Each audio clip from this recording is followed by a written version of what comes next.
This is Super Yacht News with E. Sisman. Hi, welcome back to the channel. So the long-awaited part yacht, part research vessel Rev Ocean is back in the news, as the vessel will have to be extended before even being completed.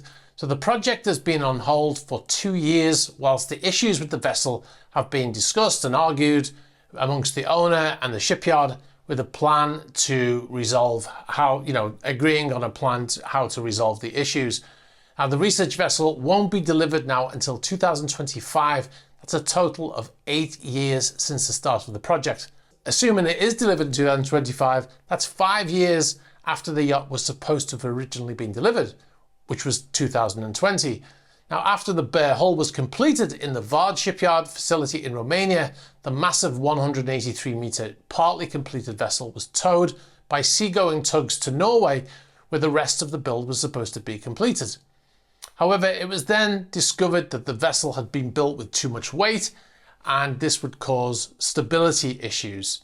Now, because of this, the project has been stalled for 2 years after arguments between Rogue, the man who ordered the vessel, and the shipyard ensued.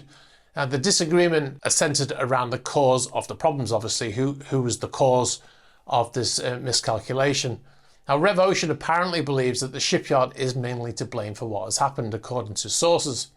Now, we actually had quite a few people send us this story over the weekend, but in actual fact, we were the first ones to report on this story back in 2020, when the work was halted. However, the specific details were top secret at the time, as discussions were in progress. And we made a video in September 2020, which was episode 16 of Super Yacht News. This is episode 268 we're in right now. Now, in that episode, we discussed, without knowing any details, what might be happening. Here's a clip from that video.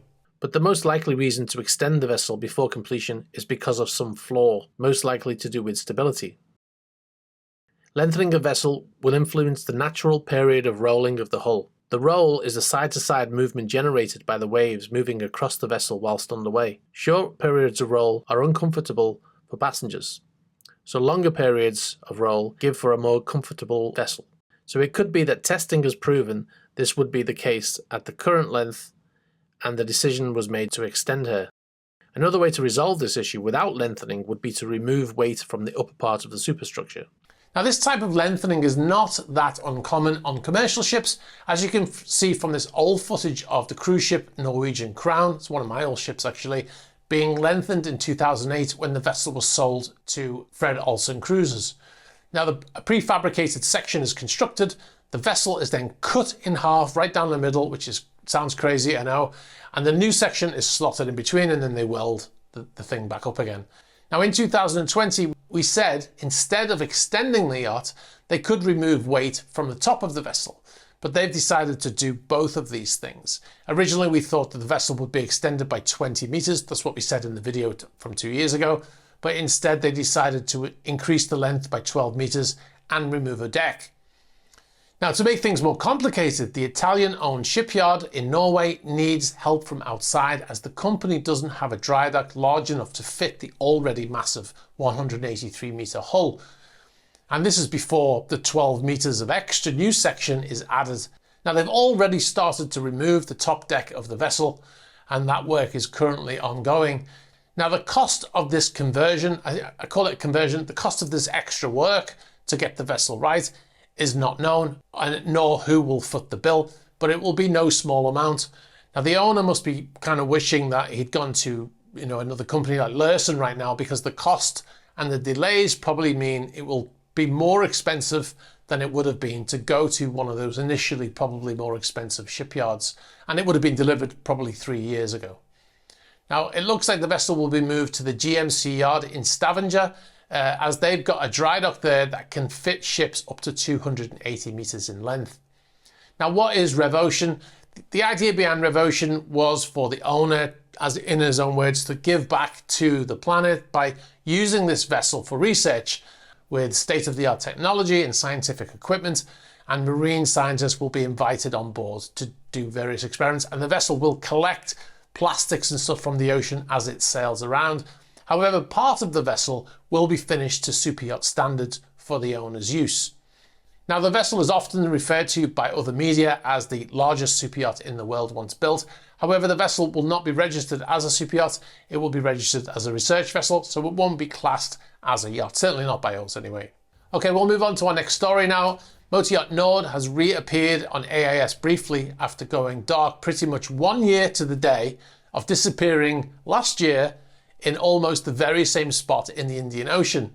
The yacht popped back up on radar, so to speak, in the Gulf of Oman off the coast of Muscat on the 11th of November, and the yacht AIS had stopped broadcasting after the yacht left the Malacca Strait near Singapore, heading east on the 26th of October.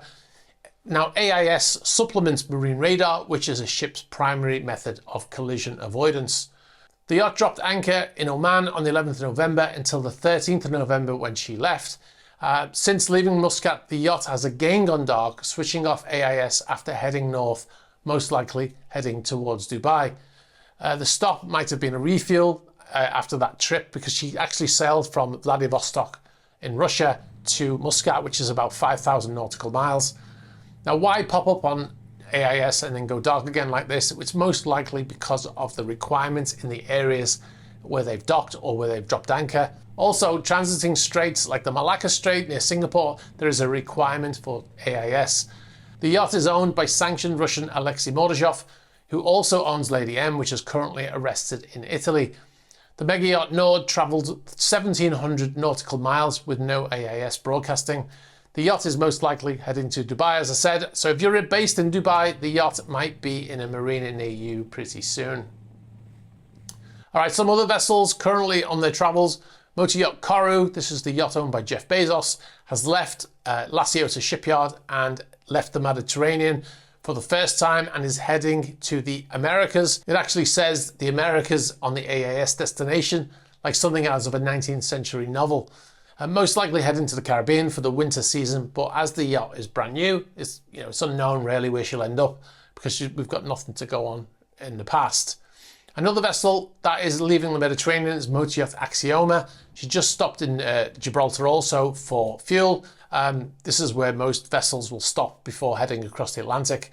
Cheap fuel, and it's heading out of the EU.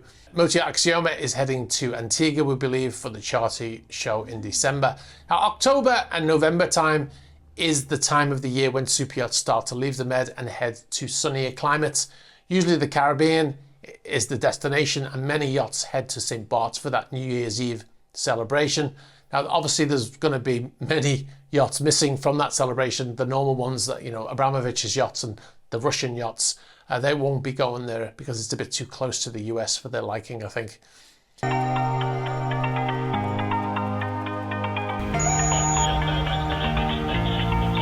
What I'm going to be doing in this series of vlogs is recording the journey across the Atlantic. All right, if you want to see the 10-part vlog filmed on board a yacht I was on crossing the Atlantic and beyond, through the Panama Canal and to the Pacific Ocean, sign up to patreon.com/esysman. You'll find behind the scenes videos and extras not published on YouTube, including the behind the scenes videos from our recent trip to Italy, Monaco and France.